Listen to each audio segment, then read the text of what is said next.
Hello guys, তোমরা সবাই কেমন আছো? আশা করছি তোমরা সবাই খুব ভালো আছো। আমিও খুব ভালো আছি। তো তোমাদের দাদার আজকে আবদার হচ্ছে পিঠে খাবো। আজকে সাজ পিঠে খাবো, তাও আবার দুধে ভেজানো। তো আমি কোনোদিনও পিঠে করিনি সাজ পিঠে, তো এই ফার্স্ট টাইম করছি।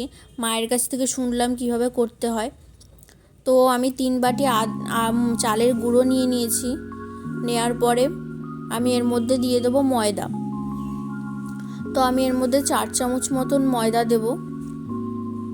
যে বাটি 4 চামচ মানে আমার বাটিটার হাফ বাটি মতন ময়দা দেবো। যে বাটি মেপে আমি চালের গুঁড়ো নিয়েছি ওই বাটিরই হাফ বাটি ময়দা দিয়ে দিয়েছি। এবার পিঠেটাকে আরেকটু টেস্টি বানানোর জন্য মা বলল যে আমুল দুধটা দিলে ভালো হয়। তো আমি এর জন্য একটু আমুল দুধও নিয়ে নিলাম, গুঁড়ো আমুল দুধ। তো গুঁড়ো আমুল দুধটাকেও আমি হাফ বাটি মতনই দেবো। দিয়ে ওর মধ্যে ওটাকে ভালো করে মিক্সড করে নেবো। ওর মধ্যে একটু নুন দিয়ে দেবো। নুন দিলে পরে পিঠের স্বাদটা ভালো হয়। তো ওই জন্য আমি একটু 1 চামচ মতন নুন দিয়ে দেবো। দিয়ে এটাকে ভালো করে মিক্স করতে হবে। তো আমি এটাকে ভালো করে মিক্স করে নিলাম। এটা যত ভালো করে মিক্স করবো তত ভালো পিঠেটা তৈরি হবে। ভালো করে এটাকে আমি মিক্স করে নিই। আর এর মধ্যে আমি একটু উষ্ণ গরম জল দেবো, একদম আঙুলে যাতে সহ্য করা যায় ওরকম গরম জল দিয়ে ব্যাটারটাকে তৈরি করব।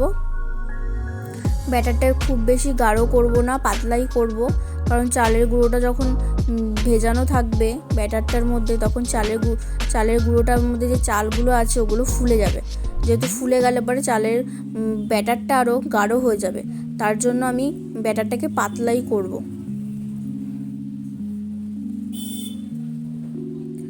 তো এটাকে কিছু অল্প অল্প করে জল দেবো আর ব্যাটারটাকে তৈরি করতে থাকবো।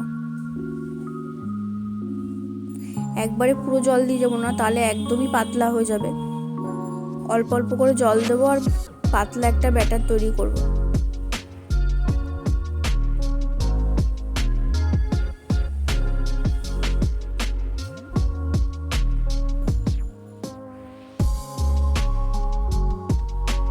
তো দেখো তোমরা, আমি একটা পাতলা ব্যাটার তৈরি করেছি, এরকম পাতলা। এবার ব্যাটারটাকে আমি এক সাইডে রেখে দেবো। এবার আমি কড়াই বসিয়ে দিয়েছি। এবার কড়াইয়ের মধ্যে আমি একটা একটা করে দুধের প্যাকেট কেটে দুধটাকে দিতে থাকবো। আমি এখানে মোটমাট 5 প্যাকেট দুধ নিয়েছি, ওই 2.5 লিটার দুধ নিয়েছি। তো ওই দুধগুলোকে দিয়ে দেবো কড়াইতে।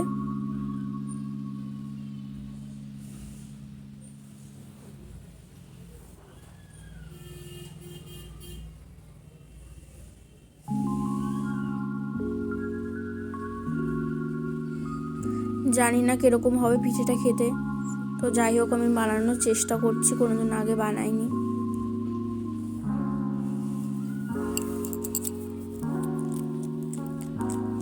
তো আমি গ্যাসটা ধরিয়ে দিয়েছি, দিয়ে আমি ভালো করে দুধটাকে জাল দিয়ে নেব।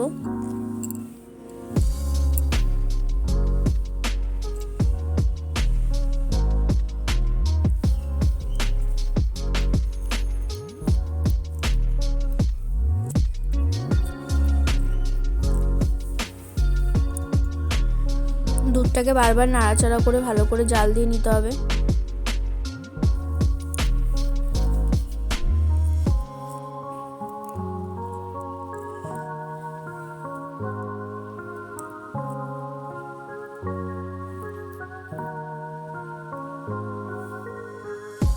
দুধটা প্রায় আমার গরম হয়ে গেছে।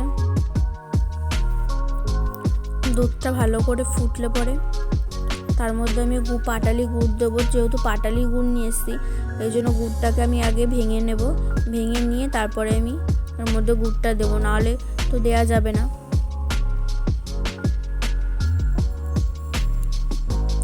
তো গ্যাসটা একটু কমিয়ে দিয়ে আমি দুধটাকে একটু নাড়াচাড়া করছি, যাতে দুধটা উতলে না পড়ে যায়।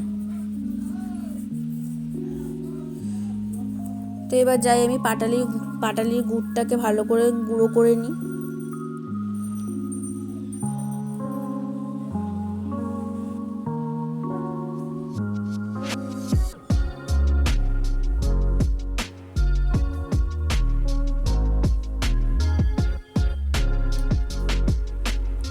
তো আমার পাটালির গুঁড়ো হয়ে গেছে। তো আমি দুধের মধ্যে এবার গুড়টাকে দিয়ে দেবো।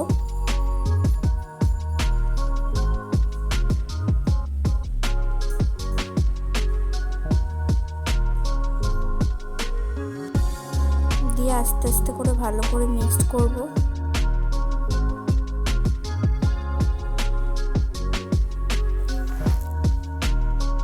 দুধটাকে ভালো করে নাড়াচাড়া দিতে হবে। এর মধ্যে একটু নুন দিয়ে দেবো এবার আমি। তো দুধটাকে ভালো করে নাড়াচাড়া করে ভালো করে দুধটাকে জাল দিয়ে নিতে হবে।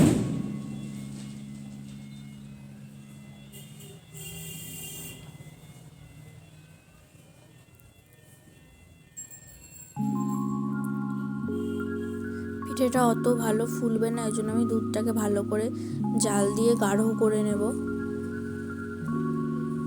খুব বেশি গাঢ় করব না, মোটামুটি একটু গাঢ় করে নেব।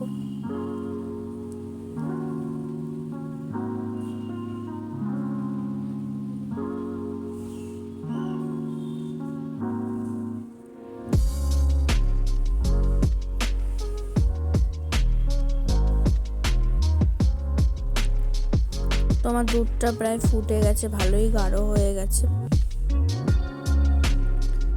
এই যে দুধটা ভালো ফুটে গেছে, গুড়টাও ভালো দুধের সঙ্গে মেল্ট হয়ে গেছে। এবার আমি পিঠেটা করে নেব। তো আমি সাজ বসিয়ে দিয়েছি।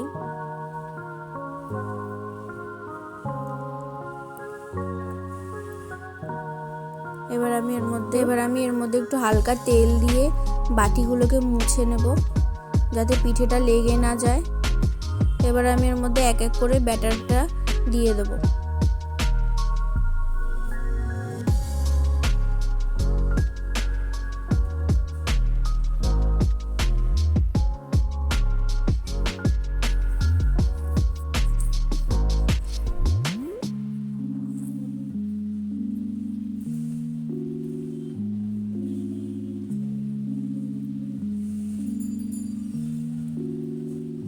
তো এবার আমি ঢাকা দিয়ে দেবো।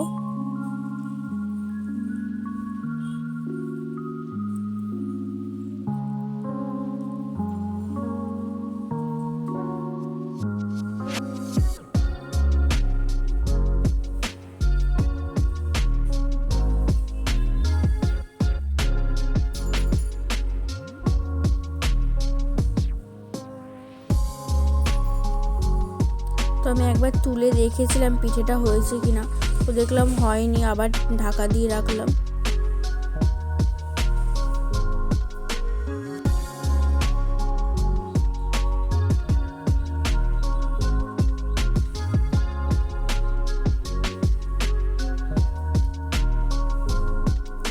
এবার আমি পিঠেটা তুলে দেখি হয়েছে কিনা। হ্যাঁ, এবার পিঠেটা হয়ে গেছে, কিন্তু ছুরিটা দিয়ে ভালো উঠছে না। ছুরিটাতে ভালো উঠছে না, এই জন্য আমি এই ছাঁচের সঙ্গে একটা কাঠি মতন দিয়েছিল, ওটা দিয়েই ট্রাই করছি।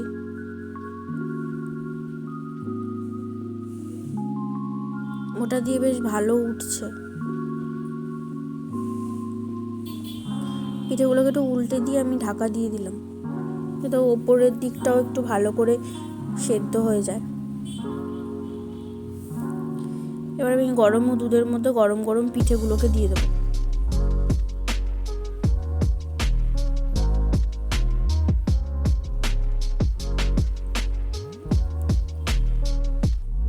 এবার আমি আবার একবার ভালো করে তেল দিয়ে বাটিগুলো মুছে নেবো, নিয়ে আবার একই রকমভাবে ব্যাটারগুলো দিয়ে দেবো।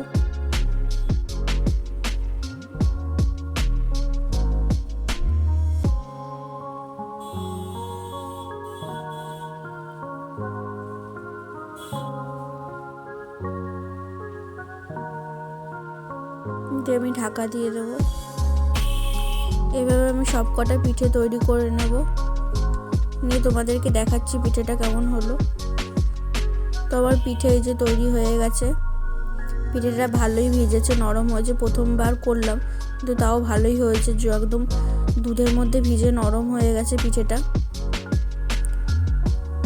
তো এই আজকের ভিডিওটা এখানে শেষ করছি। দেখা হবে নেক্সট ভিডিওতে। তোমরা সবাই ভালো থেকো।